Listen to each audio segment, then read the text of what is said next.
Ever wonder how a content pro produces content? I will tell you today.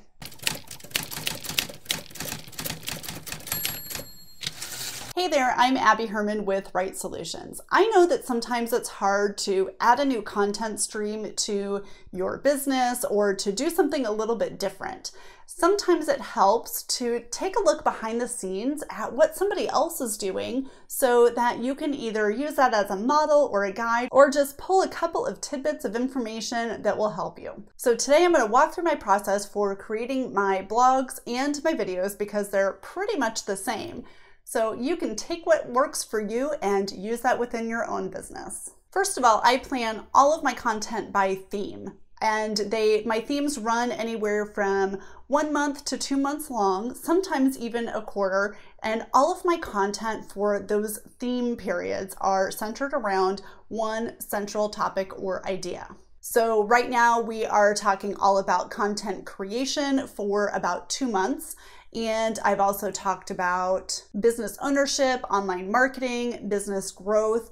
And so all of my content for those theme periods were centered around those topics. Planning this way makes it easier for me to come up with ideas, and it allows my audience to follow along in a string of similar ideas in almost a step-by-step manner. Once I know my theme, I will outline the ideas that I have surrounding that theme. And that's usually just a really simple process of me sitting down and creating just a mini outline, usually by hand, of those different topic ideas. Then I decide which topic ideas will work best on which types of platforms. For example, any how-tos will go on YouTube. Anything informational or theory-based will go on my blog. Personal reflections will often go in either email or on Instagram. It just depends on what kind of content that I want to produce relating to those ideas. And knowing where I'm going to publish each of the topic ideas helps me with my next step. Knowing where each topic idea is going to be published will help me with my next step, which is honing my outlines.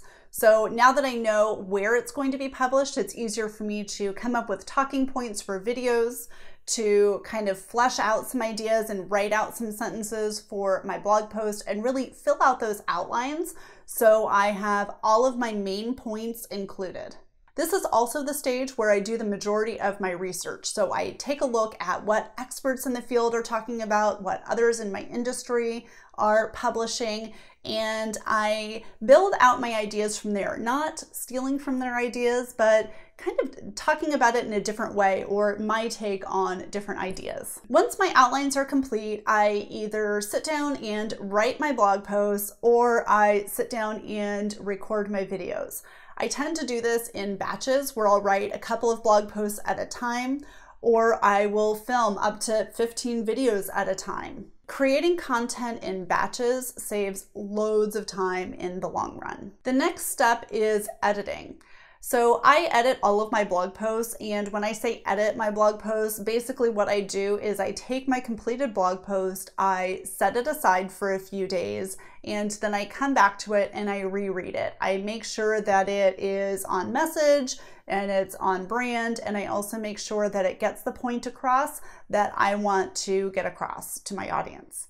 For the videos, I do not do my own video editing anymore. I outsource that. So I take my videos after they're recorded and I send those to my video editor to take care of. I should also mention that when I send my videos to my editor, I make sure that I send them the outline for all of my videos as well so that they can follow along if they need and they know exactly where everything should go. The final stage, of course, is to publish. This is the only stage in my blog creation process that I do not do myself.